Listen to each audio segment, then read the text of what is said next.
അസ്സലാമു അലൈക്കും വറഹ്മത്തുള്ളാഹി വബറകാതുഹു. ഖുർആൻ പ്രഭാതം 75. അൽഹംദുലില്ലാഹി റബ്ബിൽ ആലമീൻ വസ്സലാത്തു വസ്സലാമു അലാ സയ്യിദിൽ മുർസലീൻ വഅലാ ആലിഹി വസഹ്ബിഹി കുല്ലിഹിം അജ്മഈൻ. ബിസ്മില്ലാഹിർ റഹ്മാനിർ റഹീം.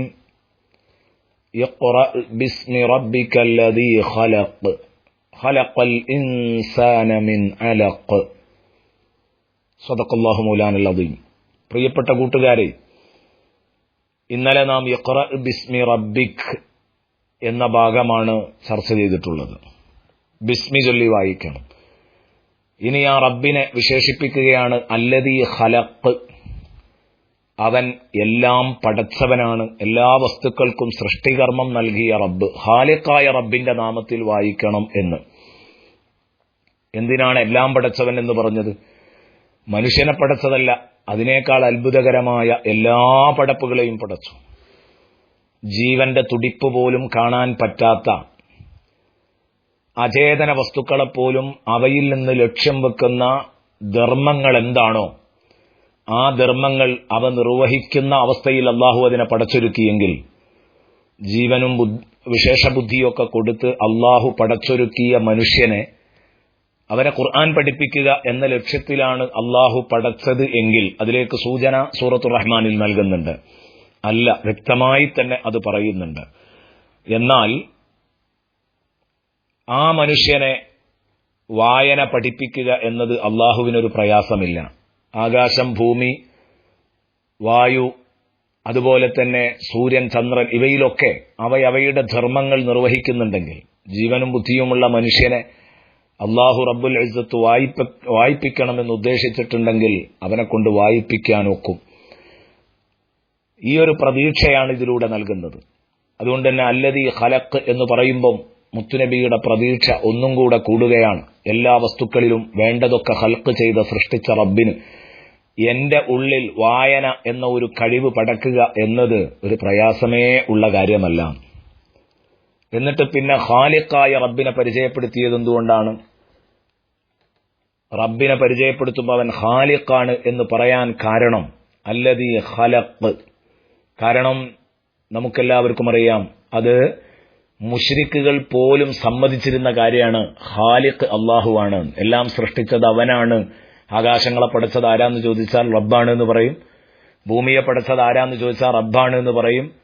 നമ്മളെ പടച്ചത് ആരാന്ന് ചോദിച്ചാൽ റബ്ബാണ് എന്ന് പറയും, അള്ളാഹുവാണ് എന്ന് പറയും. അങ്ങനെ അവര് പറഞ്ഞിരുന്നു. പക്ഷേ അവരുടെ വിഗ്രഹങ്ങളെ അവർ റബ്ബ് എന്ന് വിളിച്ചിരുന്നു, അർബാബ് എന്നും വിളിച്ചിരുന്നു. അപ്പൊ ഖാലിഖ് എന്ന് അള്ളാഹുവിനെ പറ്റി മാത്രമാണ് പറയാം. അതുകൊണ്ടുകൂടെയാണ് അല്ലദീ ഖലഖ് എന്ന് പരിചയപ്പെടുത്താൻ കാരണം. ഇനി ഈ കൂട്ടത്തിൽ നിന്നും ഖലഖൽ ഇൻസാന മിൻ അലഖ്, മനുഷ്യനെ അള്ളാഹു പടച്ചിരിക്കുന്നത് ഒട്ടിപ്പിടിക്കുന്ന വസ്തുക്കളിൽ നിന്നുമാണ്. അലഖത്ത് എന്നതിന്റെ ബഹുവചനമാണ് അലഖ്, ഒട്ടിപ്പിടിക്കുന്ന വസ്തുക്കൾ. അതിൽ ആദ്യമായിട്ട് ആലോചിക്കേണ്ടത് മനുഷ്യനെ സൃഷ്ടിച്ചത് പറഞ്ഞത് ഏതൊരു മനുഷ്യനെ നന്നാക്കാനാണോ ആ മനുഷ്യനിൽ പൂർണ്ണരായ മുത്തുനബി സല്ലല്ലാഹു അലൈഹി വസല്ലം തങ്ങളുടെ കയ്യിൽ ഈ വിശുദ്ധ ഗ്രന്ഥം ഏൽപ്പിച്ച അല്ലാഹു വിടുന്നത്, ആ മനുഷ്യനെ സൃഷ്ടിച്ചത് അലഖിൽ നിന്നാണ്. അവന്റെ സൃഷ്ടികർമ്മം പ്രതിപാദിക്കുകയാണ് ആദ്യം തന്നെ ഇറങ്ങുന്ന വചനത്തിൽ. ഖുർആൻ ഇറങ്ങുന്ന സമയത്തൊക്കെ നിലവിലുള്ള ശാസ്ത്രം ആർത്തവരക്തം കട്ടപിടിച്ച കുട്ടിയുണ്ടാകുന്നത് എന്നാണ്, അഥവാ അരിസ്റ്റോട്ടലിന്റെ സിദ്ധാന്തം. ഇത് തിരുത്തി എഴുതിക്കൊണ്ട് ഖുർആൻ ആദ്യമായി പറഞ്ഞു, ഒട്ടിപ്പിടിക്കുന്ന ബീജത്തിൽ നിന്നുമാണ് മനുഷ്യനെ സൃഷ്ടിച്ചിരിക്കുന്നത്. അലഖത്ത് എന്നത് അലഖത്ത് എന്നതിന്റെ ബഹുവചനമാണ്. അലഖത്ത് എന്നതിന്റെ ബഹുവചനമാണ്. അതിന് പല അർത്ഥങ്ങളും മഹാന്മാർ കൊടുത്തിട്ടുണ്ട്. നുത്ഫത്ത്, ബീജം. ആ ബീജം ഉറച്ച രക്തക്കട്ടയായി മാറുന്നതിന് പറയുന്ന പേരാണ് അലഖത്ത്. അപ്പൊ അതിന് ഒട്ടിപ്പിടിക്കുന്ന സ്വഭാവം ഉണ്ടാവും, അട്ടയെപ്പോലെ ഒട്ടിപ്പിടിക്കുന്ന സ്വഭാവം ഉണ്ടാവും എന്ന് പറയുന്നു. അതാണ് ഗർഭപാത്രത്തിന്റെ ഭിത്തികളിൽ ഒട്ടിപ്പിടിച്ച് തൂങ്ങിക്കിടക്കുന്നത്. അതുകൊണ്ടാണ് അലഖത്ത് എന്ന് പറയാൻ കാരണം. എന്നാൽ അവിടെ അലഖ് എന്നാണ് ഖുർആൻ പ്രയോഗിച്ചത് ബഹുവചനമായി. അത് മൊത്തം മനുഷ്യരെ സൃഷ്ടിച്ചിരിക്കുന്നത് ഓരോ അലക്കത്തുകളിൽ നിന്നായതുകൊണ്ട് അലക്കത്തുകളിൽ നിന്ന് എന്ന് പറഞ്ഞു. പക്ഷേ മറ്റു ചിലർ പറഞ്ഞു, മനുഷ്യനെ സൃഷ്ടിച്ചിരിക്കുന്നത്, ആദിമ മനുഷ്യനെ പടച്ചത് മണ്ണിൽ നിന്നാണല്ലോ, അതുകൊണ്ട് മണ്ണ് ഒട്ടിപ്പിടിക്കുന്ന മണ്ണുകളിൽ നിന്ന് പടച്ചു. മണ്ണ് പല തരികൾ കൂടിയതാണ്, അതിൽ നിന്ന് മനുഷ്യനെ പടച്ചു. ഒട്ടിപ്പിടിക്കുന്ന മണ്ണുകളിൽ നിന്നും പടച്ചു എന്നാണ് അതിന്റെ അർത്ഥം എന്ന് പറഞ്ഞു. എങ്കിൽ ഇവിടെ ഏറെ അതിശയിപ്പിക്കുന്ന വളരെ നല്ല ഒരു വ്യാഖ്യാനം ബഹുമാനപ്പെട്ട ഷെയ്ഖ് ഷഅറാവി, ഒരാധുനിക മുഫസ്സിറാണ്, അദ്ദേഹം പറഞ്ഞിട്ടുണ്ട്. മനുഷ്യ സൃഷ്ടിപ്പിന്റെ തുടക്കങ്ങളെക്കുറിച്ച് ഖുർആൻ സൂചിപ്പിക്കുന്നത് 3 എണ്ണമാണ്. മനുഷ്യോൽപത്തിയെക്കുറിച്ച് പറയുമ്പോൾ ഖുർആനിന് പറയാനുള്ളത് 3 കാര്യമാണ്.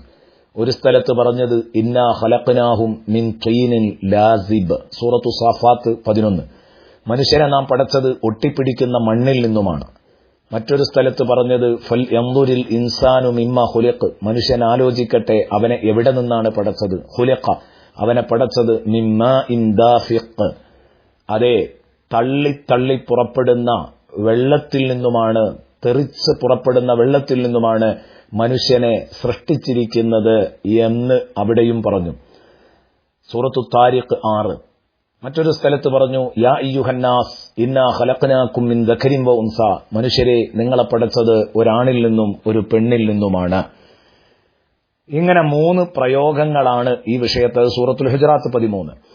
ഇങ്ങനെ 3 വിഷയങ്ങളാണ് ഇത് സംബന്ധമായി വിശുദ്ധ ഖുർആൻ പറഞ്ഞതെങ്കിൽ മനുഷ്യനെ പടച്ചു എന്ന് പറയുന്ന മണ്ണ്, വെള്ളം കൂട്ടി കുഴച്ച മണ്ണ്, അതിന് ഒട്ടുന്ന സ്വഭാവമുണ്ട്.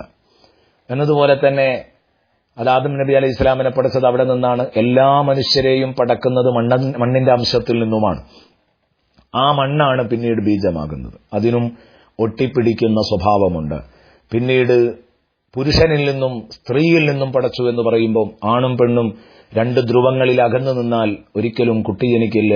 അവിടെയും ഏതു വരുന്നുണ്ട്? ഒരു ഒട്ടിപ്പിടുത്തം വരുന്നുണ്ട്. അതാണ് ഇന്നാ ഖലഖ്നാകും മിൻ ദഖരിൻ വ ഉൻസ, അപ്പോഴാണ് കുഞ്ഞ് ജനിക്കുന്നത്. അപ്പൊ ചുരുക്കി പറഞ്ഞാൽ ഇവിടെയൊക്കെ ഒരു ഉലൂഖ്, ഒരു ഒട്ടിപ്പിടുത്തം കാണാൻ കഴിയും. അപ്പോൾ ഓരോ മനുഷ്യന്റെയും സൃഷ്ടിപ്പിൽ 3 തരം സംഗതികൾക്ക് പങ്കുണ്ട് എന്ന് പറഞ്ഞാൽ മണ്ണിൽ നിന്നാണ് ബീജം ഉൽപ്പാദിപ്പിക്കപ്പെട്ടത് എന്ന കാര്യത്തിൽ തർക്കമല്ലല്ലോ. മണ്ണിന്റെ സംഭാവനയായ കിഴങ്ങുകളും ധാന്യങ്ങളും പഴവർഗ്ഗങ്ങളും ഒക്കെ തിന്നിട്ടാണ് മനുഷ്യന് ബീജമുണ്ടായത്.